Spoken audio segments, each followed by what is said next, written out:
Hello and welcome back to Global Value. In today's video, we're performing a fundamental stock analysis of Northrop Grumman Corporation, ticker symbol NOC. So currently, Northrop Grumman is trading for $533.14 per share. Over the past year, their stock price is up nearly 47%. Over 5 years, things are more down to earth for Northrop Grumman, but they're still compounding at a rate of nearly 12.5% annually. Over 10 years, they're compounding at a rate of 23.5% annually. And going back prior to the global financial crisis, over the past nearly 18 years, Northrop Grumman has compounded at a rate of 14% annually. Keep in mind that this compounded annual return is not including their dividends, and currently they have about a 1.5% dividend yield. So over the past nearly 2 decades, Northrop Grumman has produced very strong returns for shareholders. Northrop Grumman is trading $20 below their 52-week high. They're still up more than $200 from their 52-week low, and they are a large business. They have a $83 billion market cap. For additional background about the company, Northrop Grumman is a defense contractor that is diversified across short cycle and long cycle businesses. The firm's segments include aeronautics, mission systems, defense services, and space systems. The company's aerospace segment creates the fuselage for the massive F-35 program and produces various piloted and autonomous flight systems. Mission systems creates a variety of sensors and processors for defense hardware. The defense systems segment is a long-range missile manufacturer. Finally, the company's space systems segment produces various space structures, sensors, and satellites. The company was founded in 1939 and is based in Falls Church, Virginia. So for our fundamental analysis today, we are performing the Select 6 analysis, taking a checklist-style approach of 6 standard financial metrics to come to a holistic and beginning understanding of Northrop Grumman based off of their business fundamentals. So this analysis is still a work in progress, and it's an opportunity to learn in public. It will continue to improve and get better over time. So with that said, let's get right into today's analysis.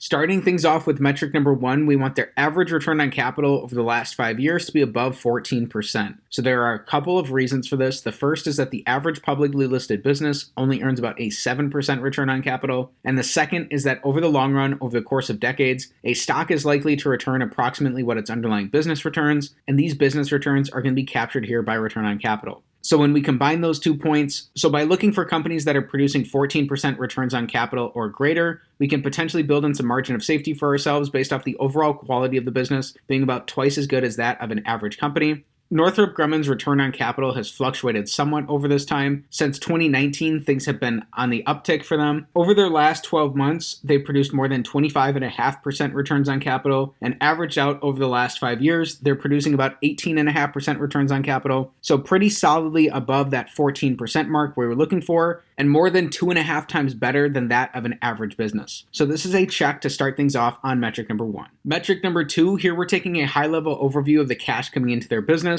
We want their revenues, earnings, and free cash flows to have grown over the last 5 years. And this metric is all or nothing in nature. Either all 3 of these are going to be up for a check, or if even one of them is down, this entire metric will be an X. We're going to be including their year-to-date numbers in our calculations here. So over this time frame, Northrop Grumman has grown their revenues by more than 1/3. Their earnings are up nearly 90%. However, and what's probably most important, is that from 2017 to 2021, they did grow their free cash flows. But when we include their last 12 months of free cash flows, which are only about $560 million, their free cash flows are actually down by nearly 2/3 over this time. So their free cash flows are down 66%. So that unfortunately means that this is going to be an X here on metric number 2.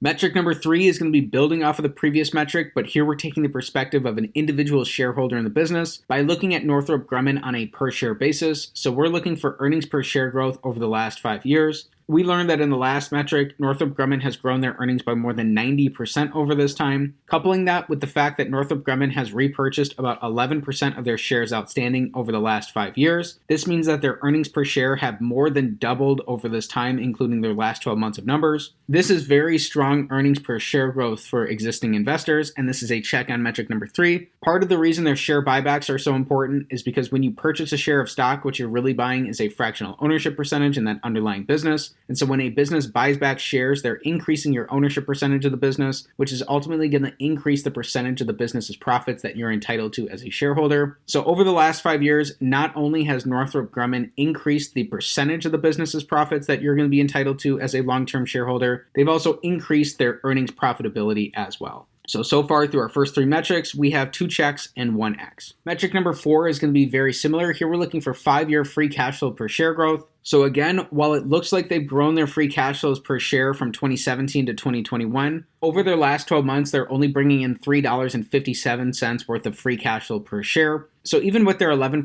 buybacks, their free cash flows are down by such a large amount that their free cash flows per share are down as well. So this will be our second X here on metric number 4. So far through our first 4 metrics, we're split evenly, 2 checks and 2 X's. Then next up for metric number 5, here we're evaluating how the business is utilizing leverage. So we want their net debt, which is long and short-term liabilities minus cash and short-term investments, to be below the amount of free cash flow that Northrop Grumman has produced over the past 5 years. Northrop Grumman ended last year with just under $11 billion in net debt, and since then they've added slightly to this. Currently they have about $12.6 billion in net debt. Over the last 5 years, they produced $12.3 billion in free cash flow. So they're just going to be off on this metric by about $300 million. It looks like the business is just slightly over our upper end of where we would ideally want them to be leverage-wise. However, what additionally does not help their case here is that over their last 12 months, they've only produced $556 million of free cash flow. So that is down significantly from where they've been at free cash flow-wise over these last 5 years. And so based on the fact that their free cash flows are down and the business has been adding debt over the past year, this is going to be a little more financially precarious than we would ideally be seeking, and so this is going to be an X on metric number 5. Our sixth and final metric today, the big metric of them all, we want their average free cash flows to their total enterprise value to give us a yield above 5%. If this is the case, this will give us a slight risk premium to the rate of the 10-year Treasury yield and potentially give us another reason to be interested in Northrop Grumman. Currently, Northrop Grumman has just under a $96 billion total enterprise value, and we are using total enterprise value here rather than their market cap, because total enterprise value is going to take into account both their market cap and their net debt position, and will give us a picture of the business that's going to be more appropriate to the economic reality of the business.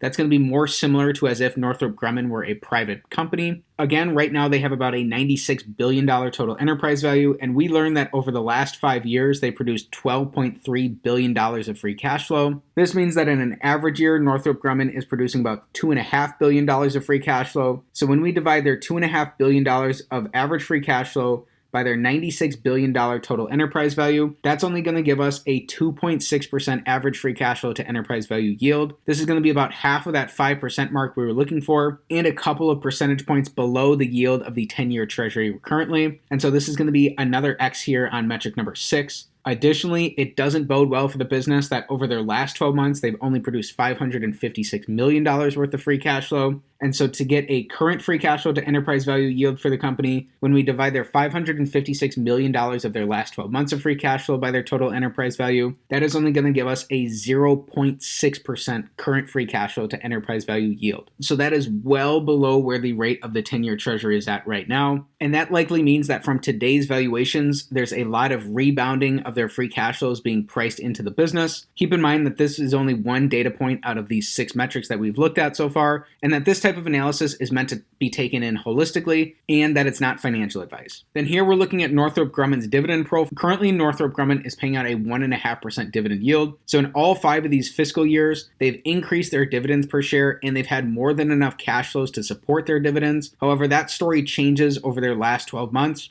They've been continuing to increase their dividends, and over their last 12 months, they paid out $6.60 worth of dividends per share, but they've only brought in $3.57 worth of free cash flows. So that does leave the business in a financially precarious position, especially because they're toward the top of where we want them to be leverage-wise. For the business to keep paying out dividends, let alone keep increasing their dividends over time, again, the business would really have to have their cash flows rebound quite strongly to where they've been historically over the last 5 years at a minimum. This is why it's important to not always take the past at face value and to understand that this is a snapshot of their past 5 years of performance, and it's not necessarily an accurate prediction of how the business is going to perform going forward. Then finally, here we're performing a discounted cash flow analysis to come to a potential fair value for Northrop Grumman. So starting with an average of their free cash flows over their last 5 years, which is different from where their cash flows are at currently. If we were trying to project their current free cash flows into the future, this type of model would look even uglier for the business, so we're using an average here. Then we're using growth assumptions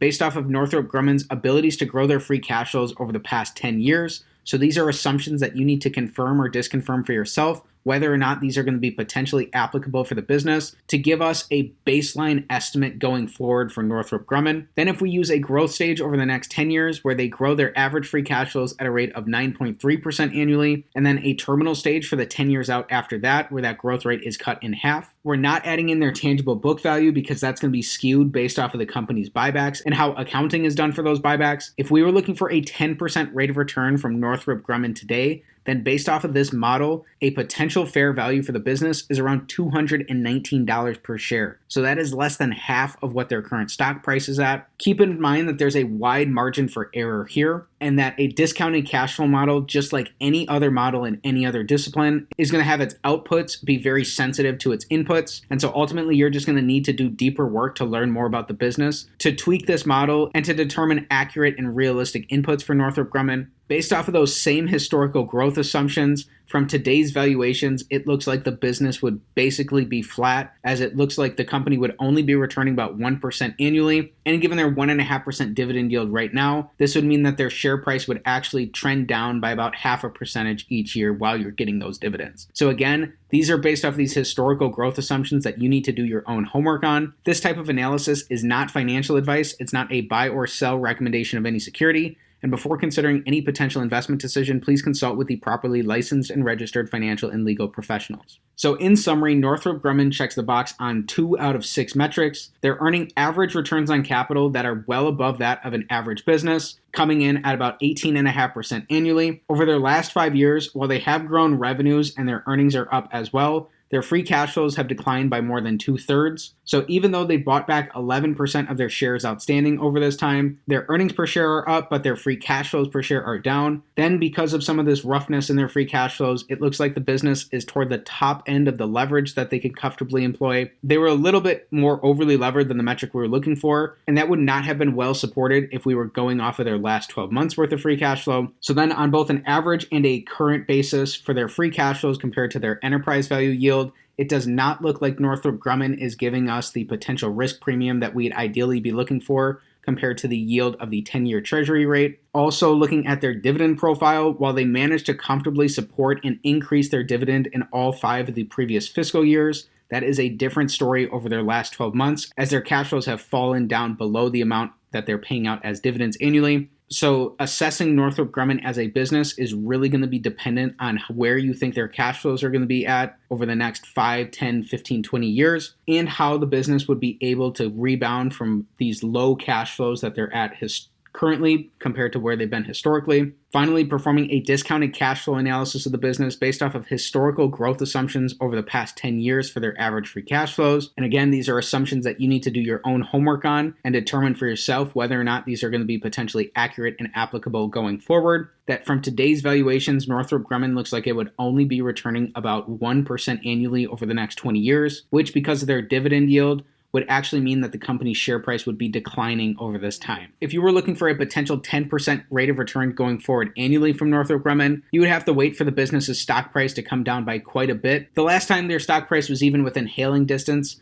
of what that potential fair value for the company was back in December of 2018. Again, wide fluctuations in a company's stock price do happen, and sometimes the price of that business is dislodged from its intrinsic value. Not necessarily saying that this is the case one way or the other here for Northrop Grumman, but if you believe those assumptions and you believe that that model is going to be applicable for their future, then you would just want to be patient, waiting on the business to reach your opinion of its fair value. So it's worth reiterating that this type of analysis is not financial advice, it's not a buy or sell recommendation of any security, and before considering any potential investment decision, please consult with the properly licensed and registered legal and financial experts. So instead, this type of analysis serves as a beginning and holistic understanding to help you determine whether or not it's worth your time and energy to dig in and learn more about Northrop Grumman going forward. If you're interested in learning more about the business, there are a number of resources that you can check out. You can dig into the company's filings and read through their 10-Ks to get a deeper sense of the history and the operating results for the business. You can also read write-ups of the company on Value Investors Club, or you could check out other potential free or paid resources such as Seeking Alpha, which I have an offer for a discount on their premium membership as part of their affiliate program, linked down in the description below. As a value investor, you're ultimately trying to conduct your deeper research as if you're going to own 100% of a company,